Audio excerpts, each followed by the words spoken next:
ఇప్పుడు పరిటాల రవిది మద్దెల సూరి గారికి తర్వాత మీకు స్నేహ సంబంధాలు లేవా? ఆయన జైల్లో ఉండి ప్లాన్ చేసి పరిటాల రవి లాంటి వ్యక్తిని జైల్లో ఉండి ట్రాప్ చేసి మర్డర్ చేస్తాడా? ఫస్ట్ బళ్ళారులో ఆర్కే అతని మర్డర్ చేశారు. తర్వాత అనంతపూర్లో తగరకుంట ప్రభాకర్ రెడ్డి అని రవి అనుచరులను మర్డర్ చేశారు. మూడోసారి పరిటాల రవి. అంటే మీకు ఇంటెలిజెన్స్ వ్యవస్థ లేదా? ఆ మర్డరు ఈ మర్డరు తర్వాత ఇదేది మీకు తెలియదా? దగ్గరుండి మీరే చేపించి నువ్వు పార్టీలోకి వస్తావా, ఆయన నిజాయితీ పరుడే, నేను తెలుగుదేశం పార్టీ విడిచిపెట్టి రానన్నాడు పరిటాల రవి గారు. రాకుంటే మర్డర్ చేస్తాం. ఆ రకంగా మీరు లేకపోతే జైల్లో ఉండేదంట, ఆయన జైల్లోంచి నడిపేది, జైల్లోంచి ప్లాన్ చేసి మర్డర్. బయట మొత్తం సహకారం అంతా జగన్మోహన్ రెడ్డిది. పరిటాల రవి దాంట్లో జగన్మోహన్ రెడ్డి లేకుంటే పరిటాల రవి హత్య జరిగే సమస్య లేదు. అంతగా నువ్వు సపోర్ట్ చేసి ఆ రకంగా చేసినావు. ఈ పిల్లలను చూసి ఇట్లా చేసి అంటే నాకు ఏంది తెలు, మా వాళ్ళు అప్పుడు ఏదైనా గతంలో చేసిండొచ్చు అనేదానికి ఈయన ప్రత్యక్షంగా గాను పరోక్షంగాను ఈయనకుండి ఆ తర్వాత ఈయన ద్వారా జరిగినట్టు ఇది.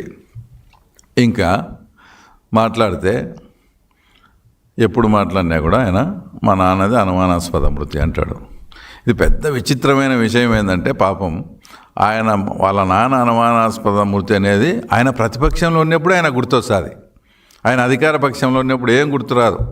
ఎవరికి మీద అనుమానం అని చెప్పి అప్పుడు నీ అనుచరులు నువ్వు చెప్పినట్లు రిలయన్స్ పెట్రోల్ బంకుల మీద దాడులు చేసి వాళ్ళ ఆస్తులను కానీ నష్టపరిచిన వాళ్ళే మళ్ళీ వాళ్ళే వెంట పట్టుకొని వస్తే వాళ్ళకే రాజ్యసభ ఇస్తావు అధికారం ఉన్నప్పుడు, అన్నీ చేస్తావు. మళ్ళీ ప్రతిపక్షంలోకి వస్తానే మా నాన్నది అనుమానాస్పద మృతి అంటావు.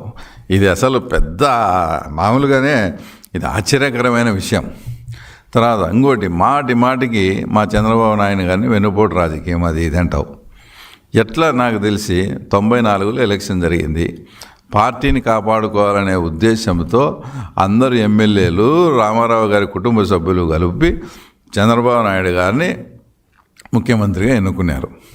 ఎన్నుకున్న తర్వాత 96లో పార్లమెంట్ ఎలక్షన్ వచ్చింది. నిజంగా ప్రజలు చంద్రబాబు నాయుడు వెన్నుపోటే పొడిచిన అంటే ఆ 96 ఎలక్షన్స్లో ఒక సీట్ రాకూడదు.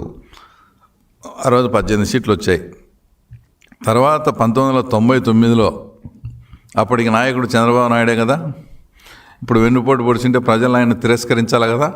1999 ఎలక్షన్స్లో మీ నాన్నే సీఎం క్యాండిడేట్, మీ నాన్నే సీఎం అభ్యర్థి, మీ నాన్న చిత్తుగా ఓడించినారు కదా. ఇంకా ప్రజలే యాక్సెప్టెన్స్ చేసి చంద్రబాబు నాయుడు గారు చేసిందే కరెక్ట్ అన్నప్పుడు నువ్వు ఇప్పుడు వెన్నుపోటు అని గగ్గోలు పెట్టడంలో అర్థం ఏముందో నాకు అర్థం కాలే. ఏ రోజే ప్రజలు ఇప్పుడు ఏదైనా మనం ఒక పని చేసినప్పుడు దానికి ప్రజాభిప్రాయము కనుక ఏకీభవించినప్పుడు అది అసలు తప్పనేదే కాదు. అది ఆ రోజు ప్రజలే ఆయనకు తీర్పిచ్చి మళ్ళీ నువ్వే సీఎం కావాలా, నీలాంటి వాడే సీఎంగా ఉండాలని చెప్పి మళ్ళీ తీర్పిచ్చి ఆయన మళ్ళీ 99లో రెండోసారి ఎన్నుకుంటే ఆయన వచ్చేసి ప్రతిసారి వెన్నుపోటుదారుడు అంటాడు. ఇంకా ఆయన మాట్లాడింది వివేకానంద రెడ్డి మర్డరు. ఇప్పుడు భారతదేశంలో ఒక అత్యున్నతమైన దర్యాప్తు సంస్థ చేసి నీ తమ్ముడైనటువంటి అవినాష్ రెడ్డిని, మీ చిన్నాయనటువంటి భాస్కర్ రెడ్డిని అక్యూజ్డ్గా ముద్దాయిలు చేసి ఛార్జెస్ ఫ్రేమ్ చేసి ఆ ఛార్జ్ షీట్ కూడా వేసినారు. ఇంకా ఇప్పటికీ కూడా నువ్వు దాన్ని బొంకుతా అది చేస్తే ఏదో అదృష్టము అది ఎటం చేసుకునేవో నువ్వు ముద్దాయి కాలే. సరే, ఒకవేళ నీకు తెలియకుండానే జరిగింది అనుకుందాం. ఏనాడైనా కానీ నువ్వు పిలిచి ఎవరిని అవినాష్ రెడ్డిని కానీ భాస్కర్ రెడ్డిని కానీ దేవిరెడ్డి శంకరెడ్డి కానీ అక్కడ మర్డర్ జరిగింది.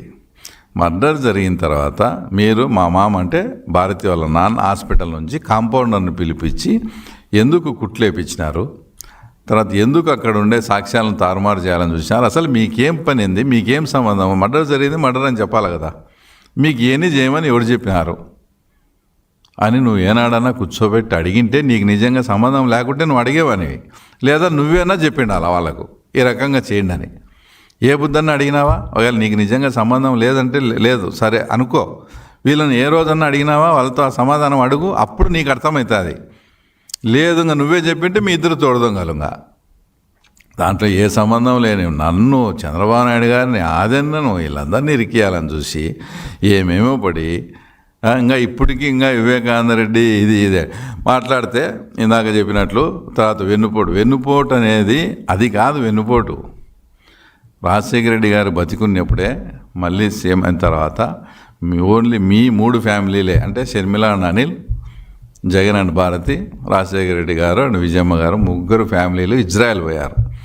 ఒక హోటల్లో ఉండి రమ్మని ఇట్లా 50-50 చేయాలనుకున్నాము పాపకు కూడా, అంటే షర్మిలమ్మకు కూడా అని విజయమ్మ చెప్పినప్పుడు నాకు 5 మినిట్స్ టైం ఏంటని భారతి గారు ఉండే రూమ్లోకి పోయి జగన్ రెడ్డి ఆడ ఆమె ఏం చెప్పిందేమో వద్దు 60-40 కావాలంటే నాకు 60 ఆమెకు 40 కావాలని చెప్పడం, దానికి కూడా రెడీ అయ్యి అప్పటికప్పుడే ఒక ఎంఓయు కూడా రాసుకొని ఈ మధ్య షర్మిలమ్మ గారు విజయమ్మ గారు బయటపడిన ఎంఓయు ఆ రోజు ఇజ్రాయెల్లో జరిగింది. అది కూడా బయటపెట్టి అది కాదు నువ్వు వెన్నుపోటు అంటే ఆ రోజు మాట్లాడి 60-40 కూడా ఇస్తానని నువ్వు జైల్లో ఉన్నప్పుడు ఆమెను పాదయాత్రకంతా తిప్పుకొని ఆమెకు నువ్వు చేసినావు చూడు, అది ఒరిజినల్ వెన్నుపోటు అంటే. ఈ బుద్ధుడికి ఆస్తులు పంచేయకుండా ఈరోజు నువ్వు వెన్నుపోటుదారని సొంత చెల్లెలకు. ఆయన మొన్న మాట్లాడుతూ రాజశేఖర రెడ్డి గారు నాకు సంస్కారం నేర్పించారు, రాజకీయం మాత్రమే నేర్పించారని. తర్వాత మళ్ళీ ఇది చెప్పలేదా? రేపు చెల్లెలకు న్యాయంగా పంచాల్సిన వాటా నువ్వు పంచేయాలా, అమ్మను గౌరవంగా చూసుకోవాలా, ఇట్లాంటివి కూడా చెప్పింటాడు కదా. ఇట్లాంటి చెప్పలేదా మరి ఆ రోజు రాజశేఖర రెడ్డి గారు? ఏదో మీదో పెద్ద ఫ్యామిలీ అయినట్టు, మీ కుటుంబ చరిత్ర అసలు ఎవరికి ఆ తర్వాత తెలియనట్టు. అంతెందుకు, ఇప్పుడు సతీష్ రెడ్డి గారు మీ పార్టీలో ఉన్నాడు, మిమ్మల్ని స్నేహం చేసే వయస్సు వాళ్ళతోనే చేయాలా, అది చేయాలా, అది ఇదని మాట్లాడుతున్నాడు.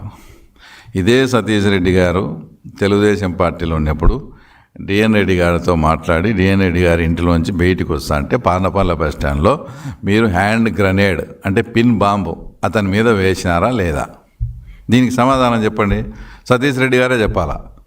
ఆ రోజు నిజంగా వేసినారా లేదా నేనేదో పబ్లిసిటీ కోసం నేనేదో వాడుకునే రవి నన్ను వదిలేయని సతీష్ రెడ్డి అంటాడా?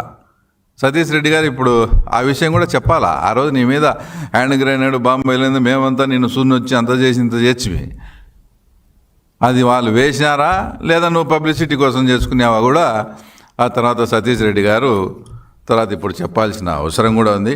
టోటల్గా నువ్వు ఎంత యాక్షన్ చేసి మాది ఇప్పుడు కుటుంబము, మాది అట్లా కుటుంబము, మీది ఇదని ఇవన్నీ కాదు. నువ్వు రాష్ట్ర ప్రజలను బాధ పెట్టింటే వేరు, బాధను ఎవడైనా దాన్ని అర్థం చేసుకుంటాడు. కానీ ఈ 5 ఏళ్ల కాలంలో రాష్ట్ర ప్రజలను నువ్వు భయపెట్టావు. బాధ వేరు, భయం వేరు.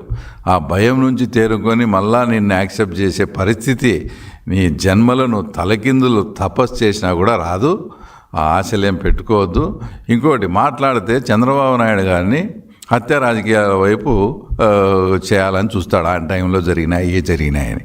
అసలు ఆయనకు హత్య రాజకీయాలకు ఏం సంబంధం? అసలు ఒకవైపు మేము సార్ వాడు ఇన్ని చేసినాడు పులిందల్లో, మనం వాడు 100 చేస్తే ఒక 5% అన్నా మనం చేయకపోతే మనల్ని నమ్మరు సార్, కొన్ని చేయాలని మేము సార్ను ప్రాధేయపడతా అంటే కూడా నో డెమోక్రసీ వేవ్లోనే పోవాలి, నేను అట్లాంటి చెడ్డ పనులే మనకు వద్దని మాకు ఆయన క్లాస్ పీకుతా అంటే మళ్ళీ ఆ తర్వాత నీదేదో ఆయన హత్య రాజకీయాలకు పోయినట్టు ఆయన హత్యారాజు నీలాగా ఆయన్ను జైల్లో పెట్టేయాలా, నీలాగా అట్లాగాన చంద్రబాబు నాయుడు గారు ఇప్పుడు ఏదో సామెత చూడు, అలుగుట ఎరుంగని అజాత శత్రువు అలి, ఆ ఆలోచన చంద్రబాబు నాయుడు గారికి 1% వచ్చిందనుకో నీతో ఇబ్బంది పడిన అనేక మంది బాధిత కుటుంబాలు. తర్వాత నేను కూడా అవన్నీ, ఎందుకంటే మా చిన్నాయన కూడా మీరు అధికారంలో ఉండబట్టి మా చిన్నాయన మర్డర్ అయినాడు. ఇలాంటి బాధిత కుటుంబాలు ఎంతోమంది ఉంటాం. చంద్రబాబు నాయుడు ఒక కనుసైగ చేస్తే ఫస్ట్ విక్టిమ్ నువ్వే. ఆ విషయం నువ్వు గుర్తుపెట్టుకో. ఆయనకు హత్య రాజకీయాలు కానీ అన్డెమోక్రటిక్ వేలోనే వద్దని మాకు నచ్చ చెప్తా మేము ఎంత ప్రాధాయపడతానే మాకు ఆయన ఒప్పుకోకుంటే ఆయనకు హత్య రాజకీయాలు కనిపించే ఎంత దుర్మార్గుని అసలు నువ్వు. కాబట్టి అసలు పులిందుల ప్రజలు కూడా ఏమనుకుంటారు తెలుసా, ఏదో జరిగిపోయింది, ఆయన ముఖ్యమంత్రి నాడు చనిపోయినాడు, మళ్ళీ ఇవన్నీ పాత ఎన్ని లేపి రాజారెడ్డిని రాజశేఖర రెడ్డిని మళ్ళీ తిట్టేట్టు చేస్తాడు జగన్మోహన్ రెడ్డి.